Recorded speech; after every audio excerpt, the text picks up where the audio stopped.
lecture on a perspective on Pakistan and the way forward.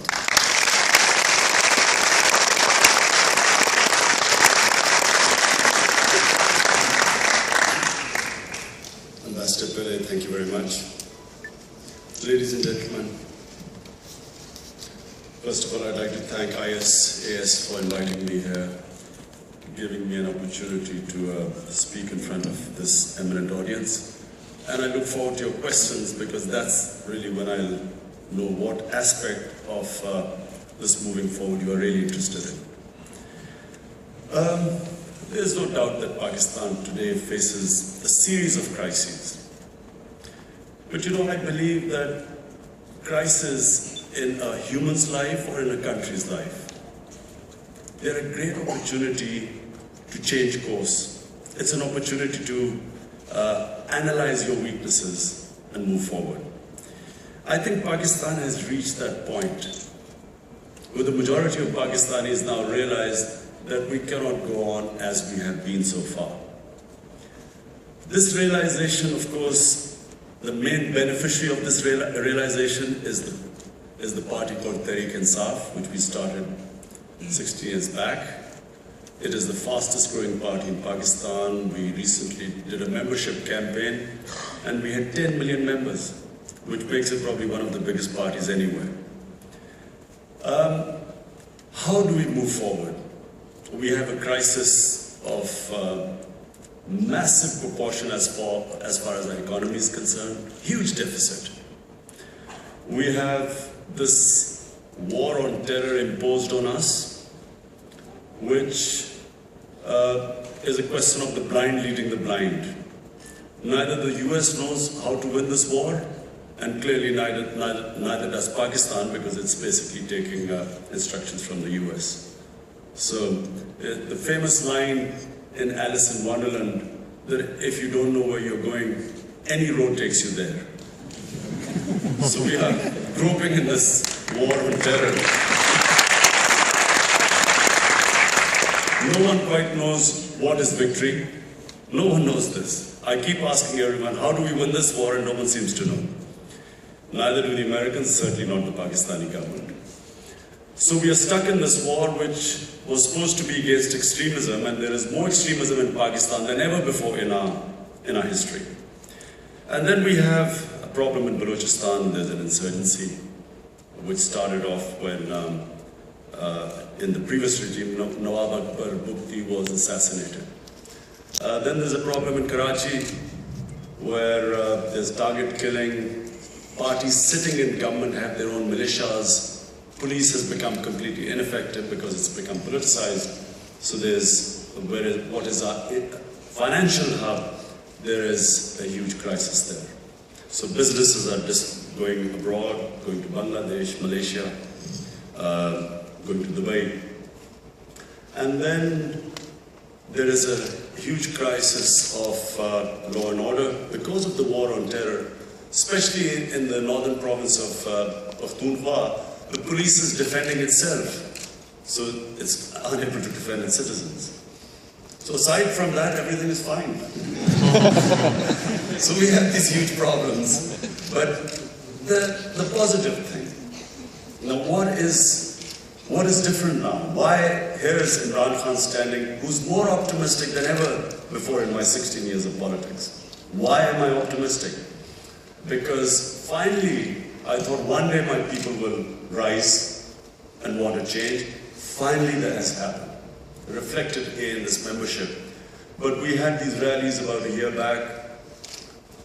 Never in Lahore, in the biggest venue, never have so many people walk to a rally as they did a year ago. And then in Karachi again, almost 250,000 people came to one of the biggest rallies there. So this reflects a desire for change, and the change is across the board. It's not just the one section of the society, it is basically starting from the richest people, the businesses, from the middle classes to the poorest classes.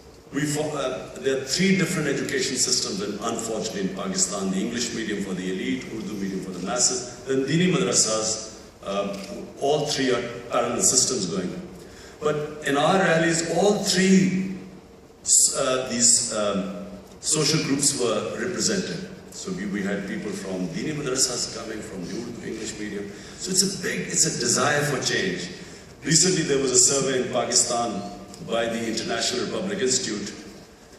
80% of Pakistan felt that we were going in the wrong direction and we needed to change. So this is the positive thing.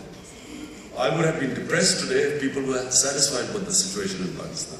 Fortunately, people feel the time has come for a change.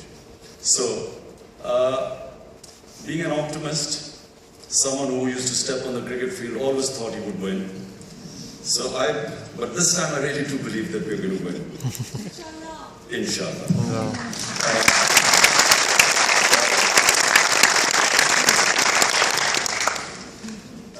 Just to give you now, before I tell you the way forward, why I think we'll win, out of the 84 million registered voters in Pakistan, 40 million voters will cast vote for the first time ever. In other words, the youth vote is 40 million. The combined vote of the two main parties which have taken turns to rule and ruin Pakistan is 18 million, 1/8. So 40 million new voters are going to vote for the first time. This is where, in my opinion, the big upset will take place. There are two other factors.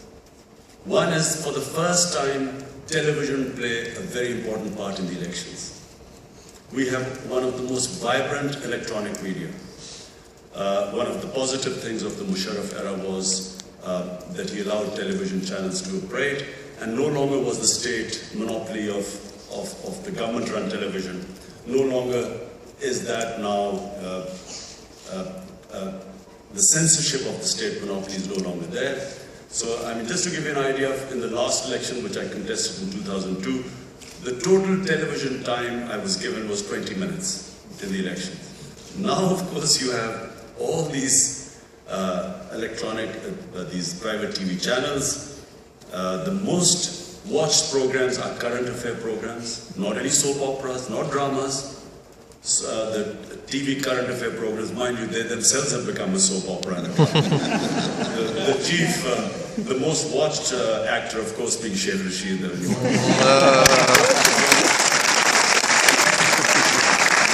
So these TV channels and these current affair programs has raised the level of political awareness, which is unprecedented. Everyone, I mean, I began to see this change about 3 years back, 2.5 years ago. I would be visiting villages in the mountains.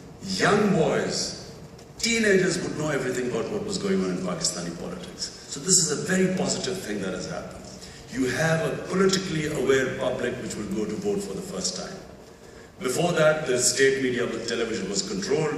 Newspaper, print media coverage is barely out of, say, 180 million. It barely covered 1 million people. So therefore, you could control the expression, you could control information. You cannot anymore. Added to this, of course, is social media. Now, social media amongst the youth has, again, it's been an X factor. None of the traditional parties understood it until, of course, PTI, our party, until the young started using social media. Now, this has again transformed Pakistan. Information spreads very quickly. You can't hide anything. You might be, the old political parties might spend a lot of money, they're in power, they use advertisement to control as much as they can information, but they cannot control the social media. So this is another thing that has come up, which is unique. So in my opinion, a politically aware public, for the first time an independent Supreme Court, for the first time a very credible election commissioner. We've never had an election commissioner of such credibility as Fakhruddin Ibrahim. So this along with Tehreek-e-Insaf, which has this huge membership. We are in the process of conducting intra-party elections. So we will be the first time a political party which will have 80,000 elected positions by the time we finish our elections. So that's where my optimism lies. I think that despite everything, the status quo parties will not be able to stand this wave of what I call the tsunami of change. Now, what should change be? What should be what I call the new Pakistan? What should it look like?